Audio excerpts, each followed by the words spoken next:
Well, welcome, Facebook Live folks here that have gotten onto this live event hosted by WatchPitch. We're thrilled to be here, and I'm here largely, and I think all of our guests are here as well, to explore what the impacts of this virus is having on startups and investors and what investors are doing with their investment capital. We're seeing a lot of trends now emerge as a result of what we're in the thick of right now. And I'm fascinated to speak to our guests who have been on the podcast before as area specialists.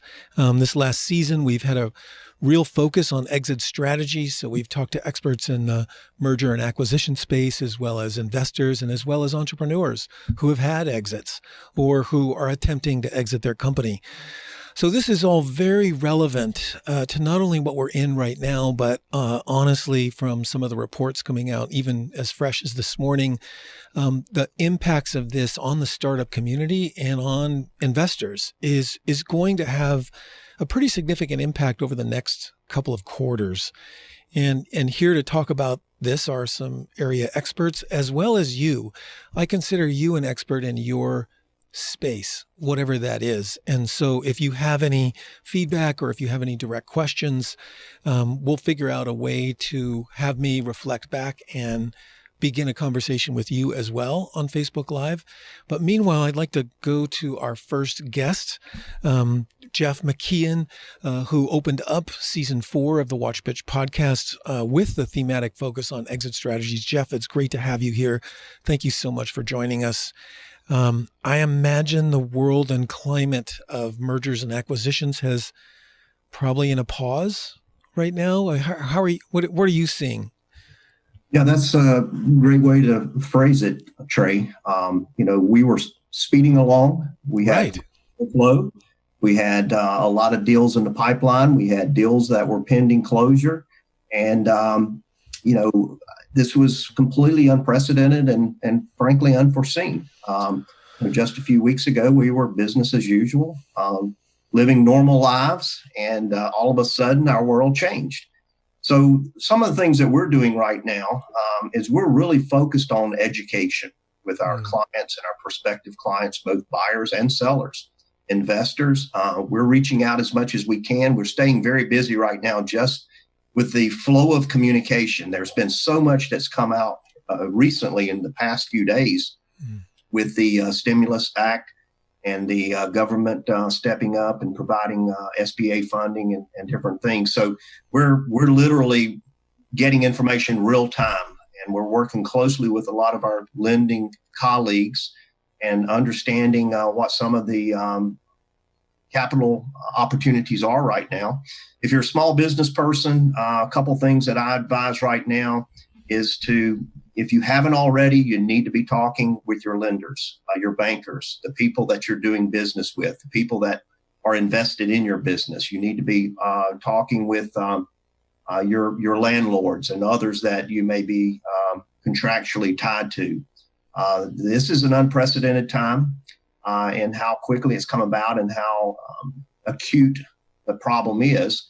But we're going to get through this, and there's going to be the upside. For those people that can be prepared. I tell people money doesn't evaporate. We see the zeros and ones change in the stock market, but there was a lot of capital available before this occurred, and there's going to be capital available after this is passed. So it's going to be those that can get through the process, and hopefully everyone will. But I know that there's a lot of pain right now that people are feeling in their businesses. Yeah, I one of the comments that I got from John Jones, who runs a pitch event here in Asheville with a number of other team members called Hatch This, and he runs a company called Anthroware, and they're a development house. He basically said to me, and he may be able to join us on the call, but he said, look, the rules of business have not changed. It's not like there's been a giant interruption in any of those rules, and startups still have to figure out a way to identify need and create value in meeting that need in some way. So in many respects, there isn't anything that's changed other than that cash flow piece.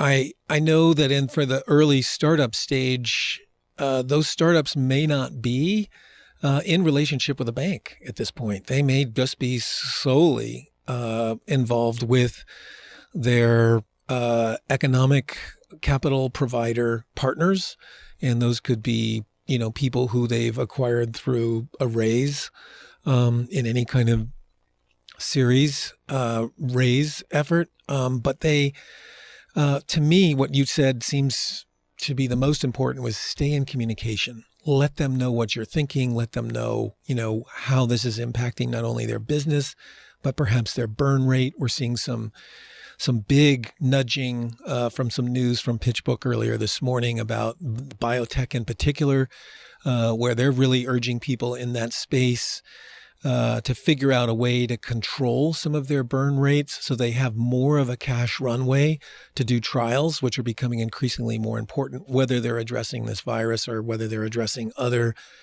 pieces involved in their particular industry. So I wonder in the case of that burn rate, what do you think that people can do to sort of control that at this point? Knowing that these are unsure times, and there is this incentive that Congress passed along with the president, but we're not sure how that's going to impact startups and people who are kind of at that early stage. Capital preservation right now, I think, is key. Business owners need to really examine their costs and their expenses, and anything that's not absolutely necessary to keep the lights on and keep the fundamentals of the business operating needs to be considered discretionary at this point. Just this week, I was working with a client of ours who has never tracked bookings and billings on a daily basis. We set up a method for him to be able to monitor what's coming in and what's going out. And this is a business that's been in business for 60 years. Second generation business owner who's always been able to manage the business on the back of a napkin, so to speak. Wow. So we're working with our clients right now to put some of these things into place, creating a dashboard so that every day they can monitor what's happening in their business on a more granular level. I was speaking yesterday with someone that's with a $500 million company, and they're going through the exercise themselves of granular detail down to every office. They have over 200 offices in the U.S., and every office is having to report in multiple times a day on what's happening, both on the revenue side and the expense side. So this is the type of things that we just have to take a step back and get back to the fundamentals, so to speak, of blocking and tackling. I know it's a challenge, especially if you're in the early stage startup, but if you have already been in business and you have a history of business now, a year or two, you may want to get with your lenders, your bankers, et cetera, and find out what kind of opportunities there are from the economic injury disaster loans and the paycheck protection programs. These are programs that have just come out through the SBA, that are backed by the SBA, and they may give some of the early startups, if they have been operating, it may give them an opportunity to take advantage of those programs. I told someone this past week, if you're not asking, you're not getting. Exactly. You need to push your way through the line. So I just got word that John Jones from Antherware is actually on the call at the moment. John, can you hear me, and are you able to respond? Yeah. Oh, great. How you doing? Yeah, good. Excellent. Thank you so much for jumping on. Do you have a video source there? Do we have you on camera as well? Yes. Oh, you do. Okay, great. Yeah. There's a little bit of a delay here in the studio where I am. This is all being, thank goodness, engineered with avllive.co and Matt Dunn, and Erica Mueller, of course, is in the background also hosting our Zoom room. So thank you to both of you. This would not have been possible without you. John, I quoted you earlier with regards to what you had talked about, and you are in this space of running a business where you've got cash flow burn rate at some point that you have to address. What are you doing as a business owner at the moment, operationally, in response to this? I think there's a lot to that question, because it's not, there's obviously things you can do in the moment. If you haven't been thinking about recession for a couple of years, we've been due for a while, right? So if it's something you're just now starting to think about, you can still do it. You're going to be playing some catch up. And, I really like what I just heard from Jeff. Yeah. The SBA stuff is unprecedented. The type of, and I won't talk too much about it because I'm sure there are other people on this production that know a lot more than I do. But as those details are coming out, you've got to dedicate some time to thinking about that. And these are these sort of zero interest loans, and payroll protection is potentially huge. A lot of that can be forgiven if you're using it to keep people on the payroll. I mean, all this stuff is about keeping jobs. Yeah. So that stuff is huge. I think looking at the types of clients that we have, at AnthroWare, we have a lot of clients that are already in sort of recession resistant industries. That doesn't necessarily mean that all those projects are going to continue. We're seeing some things slow down, but the fact that you're in a recession resistant heavy industry usually is helpful when stuff like this happens. Those are products that people need regardless of a slowdown. And I think the one comment that I would say, I've talked to a ton of startup founders over the past 2 weeks, just calling and checking on folks. Right. This is a really stressful, really hard time, for a lot of people. And there's a sense of, there's an old joke about you and your buddy seeing a grizzly bear, and your buddy starts tying his shoes tighter, knowing the bear's going to come for you. And you're like, well, you can't outrun the bear. It's like, well, I just have to outrun you. And so when you look through history, when you have an economic downturn or a recession, the companies that can survive and stay alive, they end up thriving because they're outrunning the bear. Not everybody does that, but when you survive through this and you're able to just double down and do that, then you reap the benefits of having less competition and more market. So I would state, outrun the bear, do what you can, stay alive. Yeah, exactly. That's great advice. And, it reminds me also, because we've got a lot of viewers overseas in Tel Aviv and London right now, in Australia. And Courtney Bell was one of my podcast's guests. Just actually, it's live now as being the first one on the search when you go to the WatchPitch podcast. Courtney had an exit a number of years ago with a company based out of the Triangle or Raleigh-Durham area. She's a graduate of the Duke startup program and really did marvelously well. And it's a great story. And I encourage you to go to the WatchPitch podcast to listen to it. Courtney, you're in relationship now with a company that is not only based here in the U.S., but also in Brazil. And I'm wondering if you might speak to what you're hearing right now in your ecosystem and circles and the kinds of conversations that you're having with your team down there in relationship to this, the impact of this virus. So, I work for a company called Amplify Labs. That's a web and mobile app dev shop that is based here in the Triangle, but it's originally a Brazilian company. So all of our developers and CTO are still down in Brazil. So we kind of have like a hybrid model.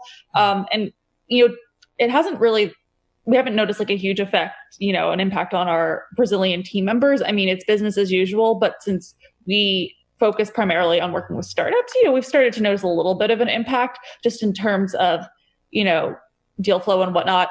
Some people who I'd had conversations with months ago, they were like, I just need to raise my round. Let's talk in 3 months. I'll be done. I'll be ready to move forward so we can start building out our platform. I reached out to them and they're like, I need another couple months, so see. people so they're saying pause a little bit. People are pausing because, right now things are tight. So they have to maybe, we make adjustments. Their timeline is extended now. We're also noticing some of our clients are kind of pivoting to respond to the current situation. So we're making some adjustments to people's platforms in order to help them better respond to the current climate. So, but it hasn't impacted my day-to-day too much, and I haven't noticed it impacting our developers, day-to-days either. So that's good, at least. Yeah. Well, so much of that team, and one of the things that certainly socially we're all very aware of is that we're spending more time on screens with one another and not so much in person. And of course, we're not doing the travel to connect as much as we need to. So we're figuring out ways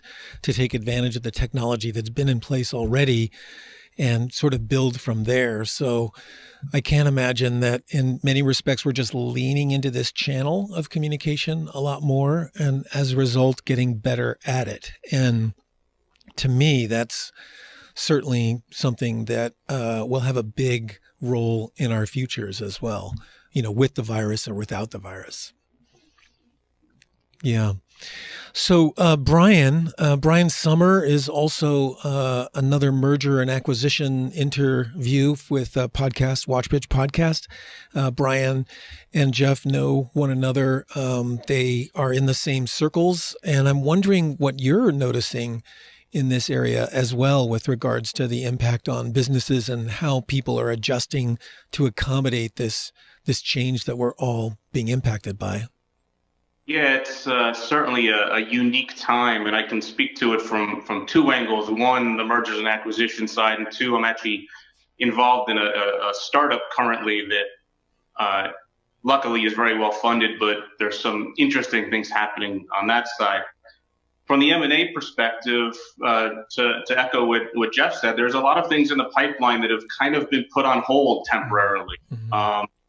Some of the companies that we deal with, a lot of which happen to be international, have a lot of powder on the sidelines, and they're kind of waiting and seeing of what's going to happen, whether it be the third quarter, fourth quarter of this year, that they want to reserve cash before they make any decisions, either on an acquisition or some kind of growth strategy. So a lot of things have just been put into a queue, so to speak, and I'm in conversation with several clients, and we're looking at opportunities. And the reverse side of that is that, unfortunately, a lot of companies aren't going to come out of this safely, so to speak. And there's going to be a lot of opportunity for acquisition, whether that's, a restructuring. And private equity, I think, is going to have a field day in 18 months because they have a lot of money and they want to spend it, and there's going to be places to spend it. They just need some management to help them to do that. But there's going to be a great deal of consolidation in the next 18 to 24 months. And do you see that some of those opportunities might be in that brick and mortar space? Absolutely. There's going to be expansion in certain industries, whether that be healthcare or biopharmacy or different types of technical companies that, you're going to see a lot of influx of money that's going to be put into certain industries and growth potential in manufacturing. But you're going to see a downturn in others, whether it be retail or hospitality or cruise ships. I mean, of course, nothing sounds good coming out of that industry right now. No. But, when Jeff and I have been working on a couple of projects in the auto industry and things, and there might be some good opportunities there. I mean, there's plenty of money, and there will always be plenty of money. It's just a matter of where it gets allocated and how much gets allocated. Right. So Melody, I'd be curious from your perspective. I know you're an integral part of this startup ecosystem here in Western North Carolina with 1 Million Cups. I know 1 Million Cups has done a big pause nationally with getting people together, of course, and being able to exchange ideas, and especially in that startup space, be able to pitch those ideas and get feedback from large groups of people who are in similar spaces. What are you noticing both within your own business with Pop Benefits, but also in particular with the 1 Million Cups community? Because that is really, truly a national organization that's in pause. Yeah. Yes. Well, as far as 1 Million Cups goes, there are some communities that are doing virtual, continuing to do virtual meetings. I'm exploring that idea for Asheville, depending on how long, how long we have to be not in person. Right. But at the same time, I feel like it's an opportunity for us to sort of go within. We're all handling and dealing with a lot of new things. And I don't think that pushing on an additional, meeting every week is necessarily the best way to handle it. I personally want to also take the pause as well, so that I can be in a position to show up for the community, in whatever way I can once we resume, have more information, and sort of even, right now we don't totally even know what it is that we're going to be up against. So, to be patient and to sort of see what happens and then see what we need, I think is essential. Maybe we'll do a little meetup just to kind of see each other's faces. Sure. From that aspect, from just a social, fun, friendly aspect. But I'm not expecting pitching right now or anything like that. But we will continue. We've always been a source to lead people in the direction of the resources that they need in order to move forward or pivot or whatever help that is. So, right now, Mountain BizWorks is doing an incredible job of providing a lot of resources and links and webinars, loan opportunities, and also their coaching. And I also coach through Mountain BizWorks as well. So utilizing that in our community to utilize the tools that are available is really great. And so we'll, as 1 Million Cups, continue to share those, and also supportedly is working on gathering resources as well, so that we can all be in a position to know what each other is doing and offering, so that we can point people in the right direction, make sure that people are getting the guidance that they need. And then personally in my business, what I'm working on with clients and a lot of new clients are, on one hand, it's the stress management, it's the fear management. It's really getting the nervous system and the brain strengthened to not only handle what we're facing right now, but what we might face, so that any of the decisions, anybody that either has a business or is in the midst of starting a business, or even just anybody can really make decisions from a place of strength and clarity instead of a place of fear and scarcity and they don't know what to do. So I'm working a lot with that. And then there's a lot of people that are now, to tap into the creative ways. I'm helping people tap into the creative ways that they could use this situation as an opportunity to either pivot in their business and really think creatively outside the box in a way they may not have before, but also to create something new out of this, because, what we're facing is, there's so many layers to what is actually happening right now. And, creating businesses that are in a foundation of supporting community, supporting the planet, supporting, this expanded technology that we're also going to be, having too, and how can we utilize these tools in a way to better like our lives, the future, our the globe right now. And so that reminds me exactly of a comment that John had made earlier around, this is actually probably a really good nimble time for startups to consider innovating, which is what they're so good at anyways. They're nimble. They don't have maybe all of that architecture that some of these companies that Brian and Jeff are working with, who have big, oil tanker organizations that are difficult to move or to pivot.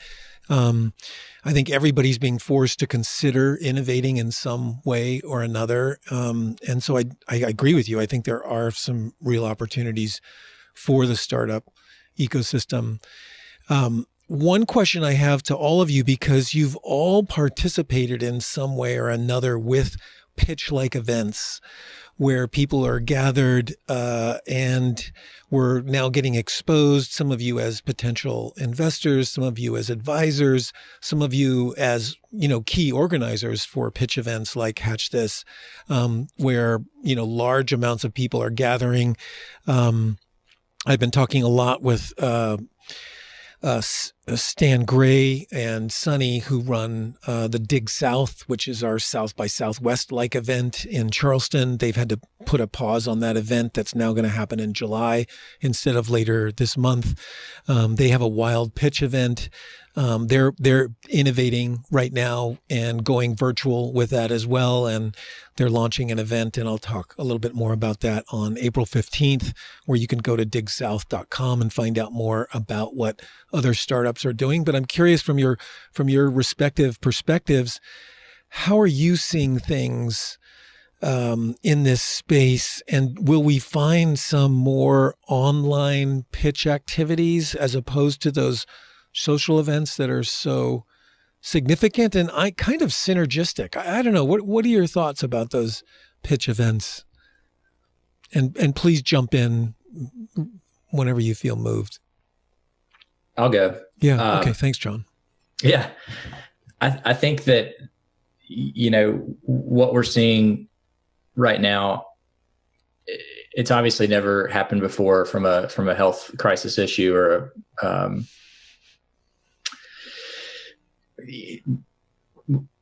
but also from like a common ground kind of place. And when people have common ground, they tend to really relax and accommodate it's in a lot of different ways. Yeah, sure, and so right. We all have common ground right now that we're dealing with this virus, and we're dealing with financial stresses and everything else with our businesses. Wanting, wisdom and creating, good decisions and that help people succeed. And we're seeing, not just people helping people, but business owners helping business owners and, wanting to see everybody kind of survive if possible and get through it. And so I think there's a lot of different ways that people are beginning to seek that kind of connection and exposure. And for startup founders, needing to get out there and pitch and be exposed, we've all got to sort of open up to the possibility of having that be a lot more virtual, right? Mm-hmm. We're not running pitch parties for Hatch AVL Foundation. Mm-hmm. Pretty much all the events are postponed, and that leaves a vacuum. Like-minded people want to be together and get excited about this stuff. So yeah, I think there's still room for opportunities and seeking that out, and still room for stuff like this where we can see each other's faces. And, Melody and I were texting about how great it was to just, be face to face. So right. We have amazing technology tools. We have amazing people that are on, common ground right now. My dog was snoring in the background earlier. The rules have been loosened up, and I think we should give ourselves the opportunity to embrace what we can do. Yeah, true.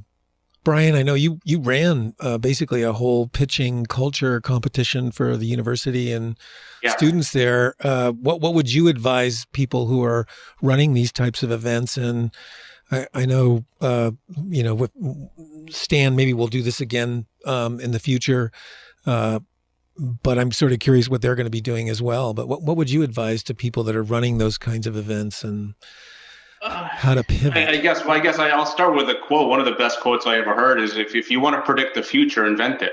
Right. So, if you want to have it virtual, now is the time to really push to do that. I mean, this is pretty much our only option at the moment. Mm-hmm. And let's just hypothetically say it lasts 6 more months.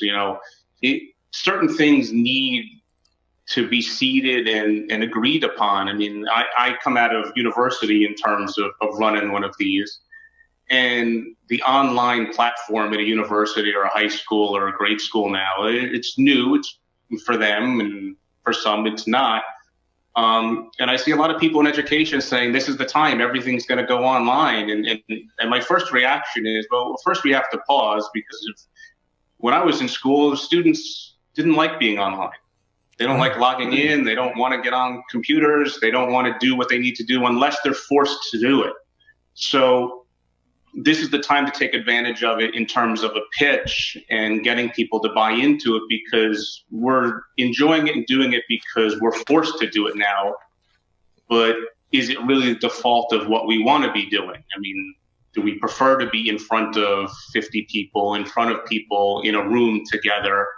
Are we missing out on something? I know we have nice communication online. So I think the simple answer, providing everything goes back to some semblance of normalcy in the next 3 to 6 to 8 months, I think you're going to see a hybrid. You're going to see a version of, there will be some gatherings. It might not be quite as extensive for the first year or so, but I think you're going to see it go back and relax. I mean, people have short memories.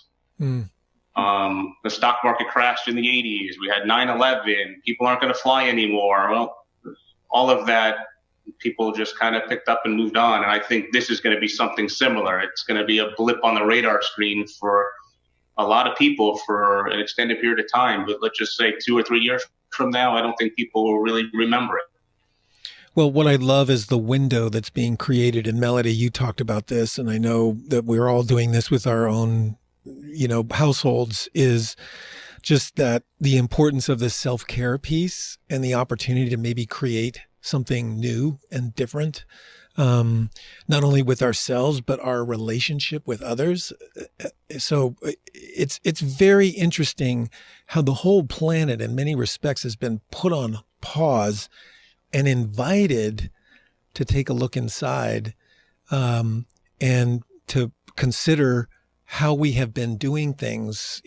Tony Robbins talks about a pattern interrupt. There has been a global pattern interrupt in the way that we conduct business. And I know the engines of enterprise, and the rules of enterprise maybe will never change all that much, but how we do our enterprise and how we interact with one another, I think certainly is being impacted by what we're faced with. And I think this is, again, the opportunity that if these kinds of tools, perhaps, or these kinds of pathways for communication are built into an enterprise and built into a business to where they can operate face-to-face and they can also operate virtually, to me, that seems like a big, important addition to whatever people are doing with their business.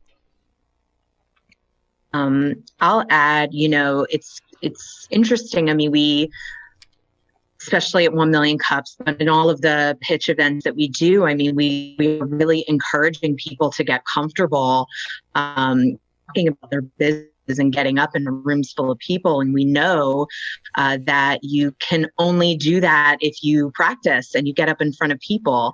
So I think having the virtual space, and I'm in touch with many that they've never been on a Zoom call before. They've never had to show themselves or show their faces on a virtual interaction before. And they're just stepping out of their comfort zones for the first time to do that now, because they don't have a choice.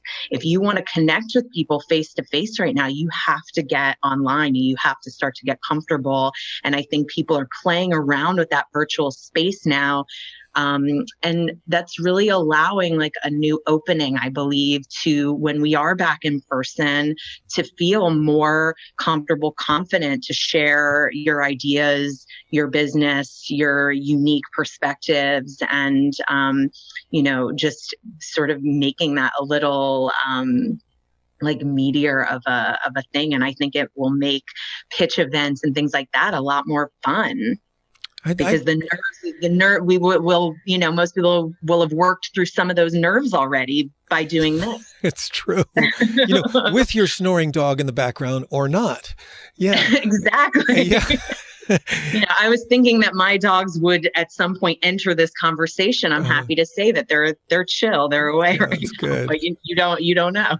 Yeah, I want to acknowledge Kimberly Taylor. You made a comment on the Facebook Live chat, and feel welcome to jump in, anybody into that piece as well. But just realizing, okay, I do have to do this. I have to get out in front of my conferencing tools to be able to connect with people. And I know we have probably nieces and nephews and sons and daughters, if they're still in school, who have all had to do a major pivot. And, you think about all the educational institutions across the country and the world who, ramping up to graduation, ramping up to this last semester, how finals are now being conducted online, how classes are trying to be wrapped up online, and all the impacts, of course, on families, where they thought their kids were going to be in the dorms or on that semester overseas. Well, they're not there. They're in their homes now, and needing to figure that all out.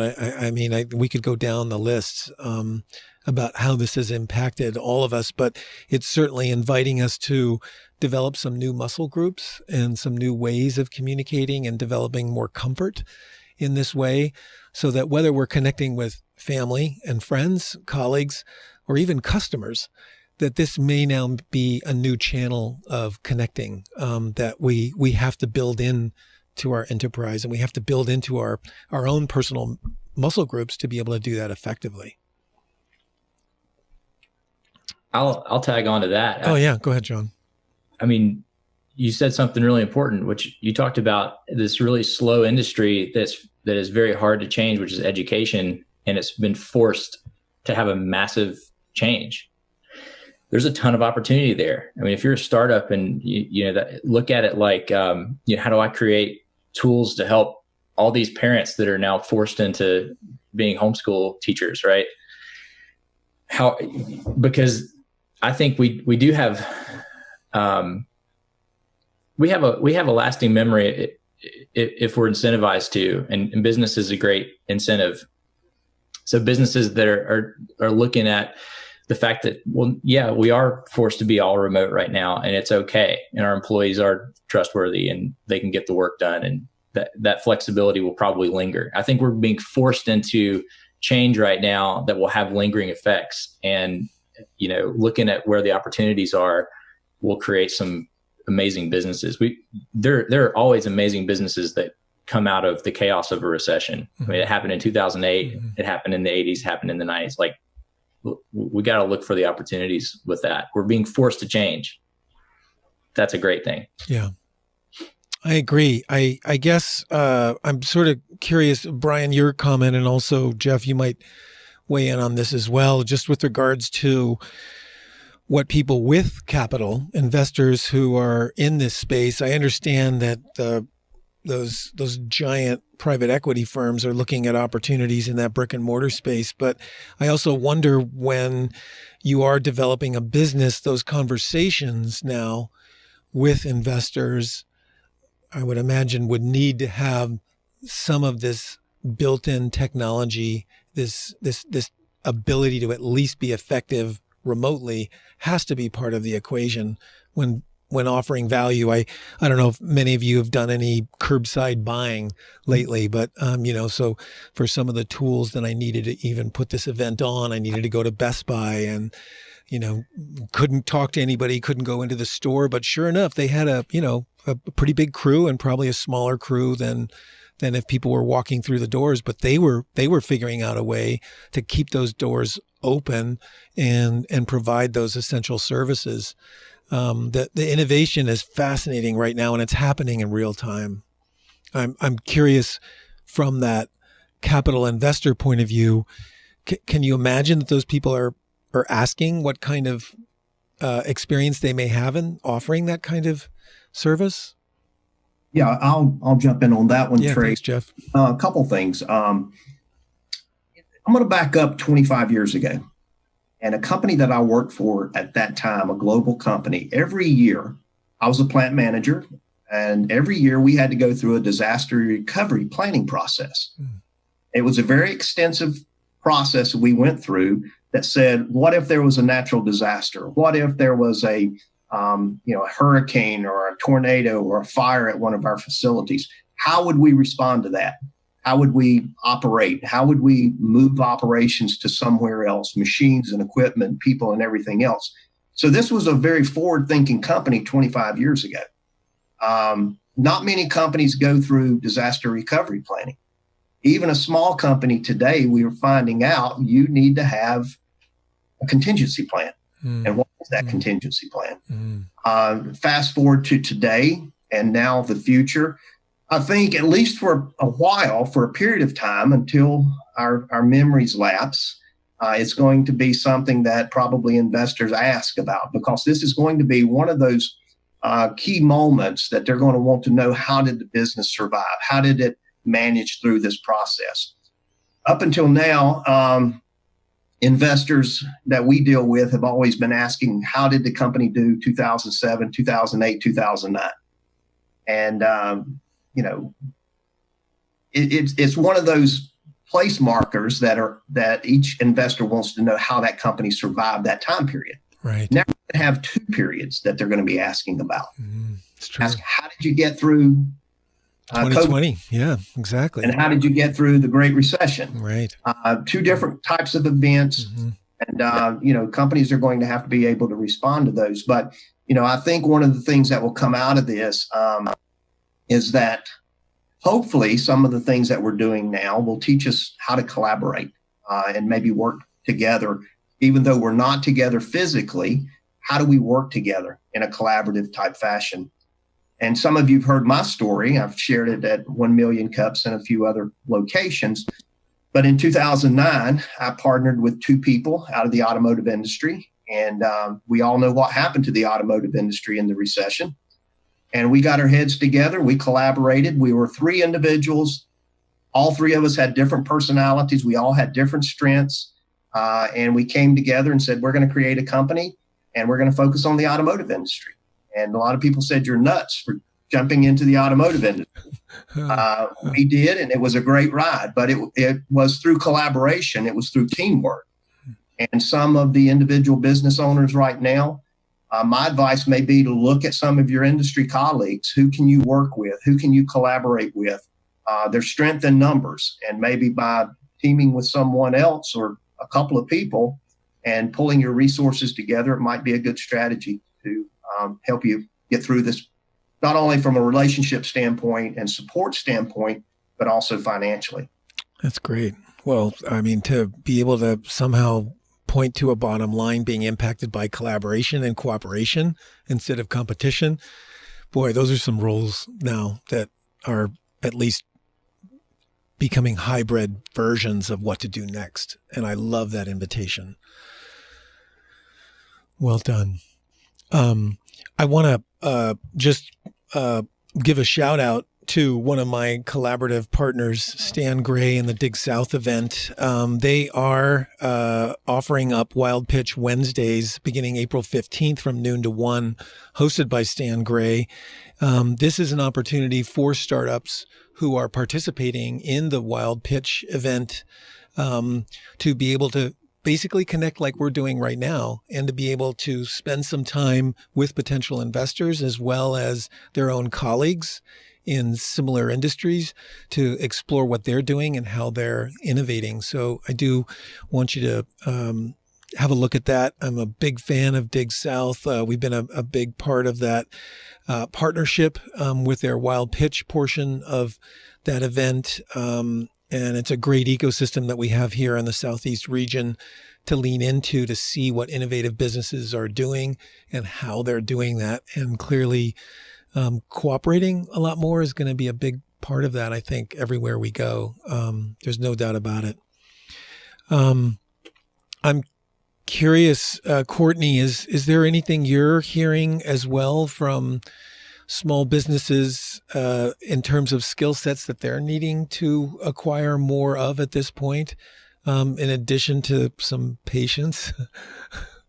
Not necessarily. I mean, it really just depends on the company and where they're at, and, if they're in a position to be able to adjust and respond to the situation, if anything, just more, ready access to capital, for some companies would be great, but, it's not like having additional coders or customer, sales reps would, help them in any way usually. But that's just because I'm working with tech startups. So, right. I guess it really depends on the industry. Right.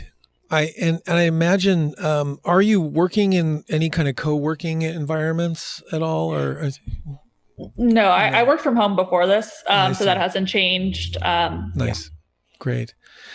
So I wonder if we just might do a quick round in the spirit of a wrap up to offer 1 to 2 invitations for advice for startups and companies who have been in operation for at least the last year, either out of their garage or they're working out of a co-working place and they can't connect in that space, so they're doing things virtually,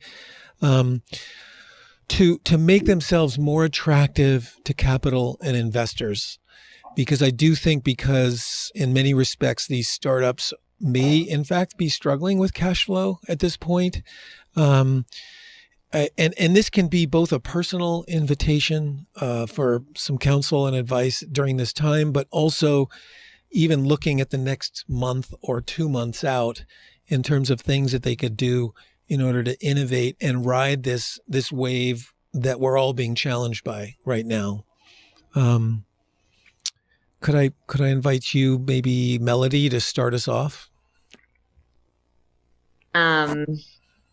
Good question. What I'll really say is this. If you don't already have a meditation practice of some kind, to start one. If you need help or guidance on what that could look like for you, send me an email, reach out to me. That's fine. I could point you in a direction. The thing about the getting money, understanding what you may need, what's going to be next, and putting yourself in a position that's going to be attractive to investors or potential partners is that you are steady, is that you are mentally steady. So no matter what's going on right now, you are clear, you are steady, you are not fearful, you are grounded. And that only comes really from a meditation practice to clear your mind of everything that's out there right now, because there's a lot that you could be pulled into. So having a capacity to really show that you've got it under control, like you've got you under control, that's going to be the biggest asset, the biggest commodity, and set you apart from everybody else that's freaking out. That's awesome. That's so true. Well done. Thank you. John, any thoughts there? Yeah. Look at your business. What can you do to help your customers outrun the bear?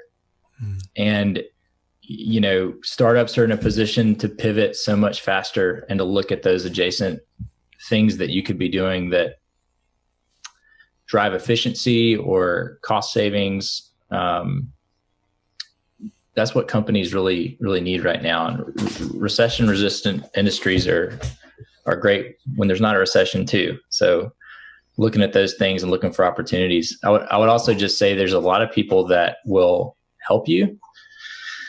Mentorship, guidance, support from other founders that may be a little bit more of a manual process. You might have to spearhead that yourself and ask people to chat, but a lot of people are very willing to help out. And I would encourage everybody to help those who you can help as well. I mean, we're all kind of in this together, and there's 2 ways to approach it. There's like the Sun Tzu, if you see an enemy you can beat, you should fight kind of way, and power grab. And then there's the more benevolent sort of support everybody, and when it's time for you to be supported, you have a huge amount of people there that will help you, which is the way I choose to do business. And I think that's really important in times like this, is to support each other. So I would encourage that. I agree. And Jeff Kaplan couldn't make the call, who runs Venture Asheville. He works out of the Asheville Chamber, but is involved with a number of startup ecosystem initiatives and is actually front row and center with his own ecosystem for startups. And one of the things they've been doing is moving that mentoring online. And they're recognizing that in-face and in-person high touch approach is something that they've just had to steer away from for pure practice. But in truth, it's one of the things that they are emphasizing time and again is how important that mentoring is. And if you move that onto a phone call or into a Zoom or a Skype call or some other platform that you're using to connect with video, that's good.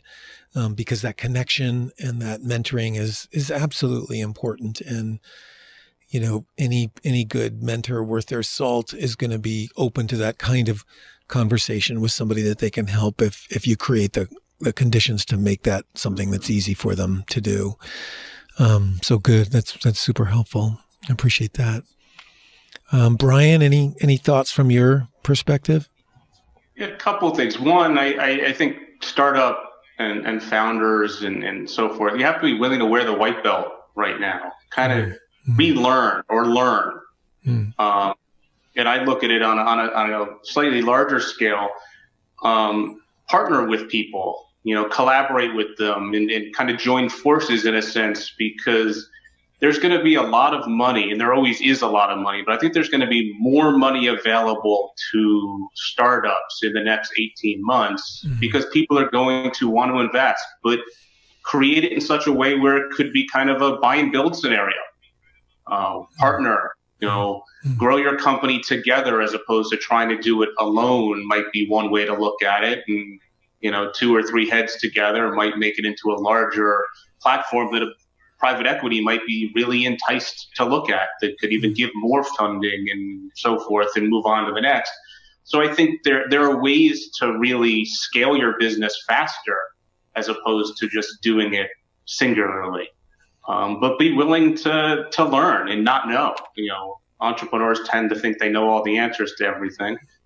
They wouldn't be entrepreneurs, but there are a lot of smart people out there. And as Don mentions, Melody mentioned, reach out to people, mentor. You know, people are willing to give advice, and usually it's for free. Thanks, Brian. That's super and spot on. Spot on. Excellent. Jeff, any thoughts? A couple last thoughts that I have is that moving forward, no business owner will have to explain to an investor what happened.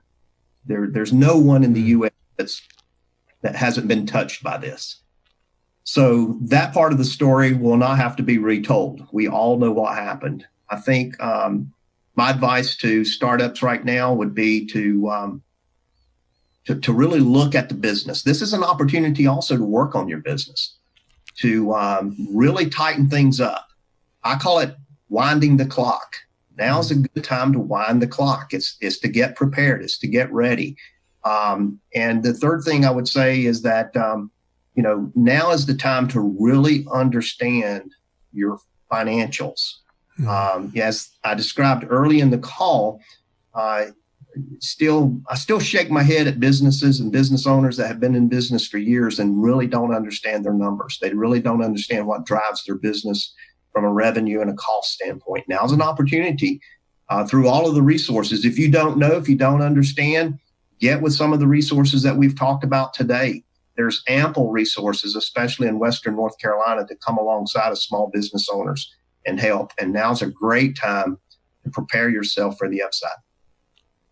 So true. And Amen. And yeah, exactly. And I think we are super blessed here. And I also have to imagine that communities all over this country and all over the world have got resources that, like you said, are being accessed or created because of this situation. And nobody on this planet is insulated from the impact of COVID-19. And so it makes sense that with this now common ground experience, that we do have reference points to making decisions and being more collaborative as we do that. And Courtney, as a startup founder who's had a successful exit and is now front row and center helping other startups with their businesses, what are some things you'd like to add to this conversation as we wrap it up? Yeah, I mean, I was going to say what Jeff said, but for the sake of saying something new and something that really applies to like the type of work I'm doing, I'd say if you were in a position before, this pandemic where you were looking to outsource for help, whether it be app development, manufacturing, marketing, whatever, don't be afraid to ask if there are, price break options available during this time. I know that our company, for instance, has lowered our rate in order to help startups. A thing is at the end of the day, all these other, partners you're talking to are still trying to do business. So I think a lot of people may be open to reducing their rates because they're still trying to get things going. So don't be afraid to, ask for this, types of breaks and assistance, because I think a lot of people just want to, maintain a sense of normalcy and, keep their deals going as well. That's perfect. And it reminds me, and Zell, thanks for weighing in here too. Zell Nelson's with collaborative awareness, and what I love about one of the verbs that both Maureen and Zell have actively embraced and turned into a business and also just a facilitation engine for very large organizations on the East Coast and the West Coast and internationally is turning up the volume on your curiosity.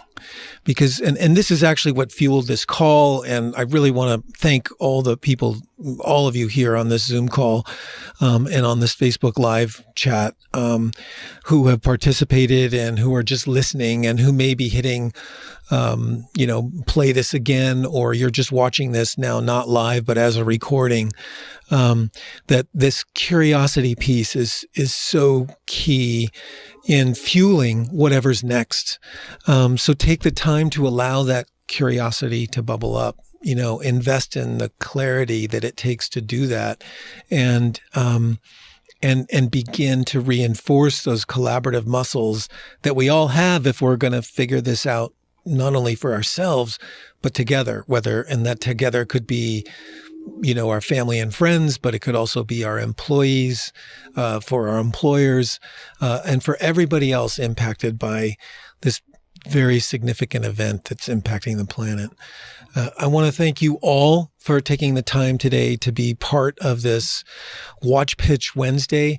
I also want to turn up the volume on the Dig South initiative for Wild Pitch Wednesdays, talking to very specific businesses who are already pivoting as a result of this, and to find out what's in store for us all for this awesome conference in July now in Charleston, South Carolina. Thank you again, everybody, for being here, and can't say enough about how much value each of you added to this topic and to our overall experience of what we're in the thick of right now. Thank you so much for spending this time with me. Thank you. All right. Cheers. Thanks, Greg. All right. And thank you, Matt. And thank you, Erica, avllive.co.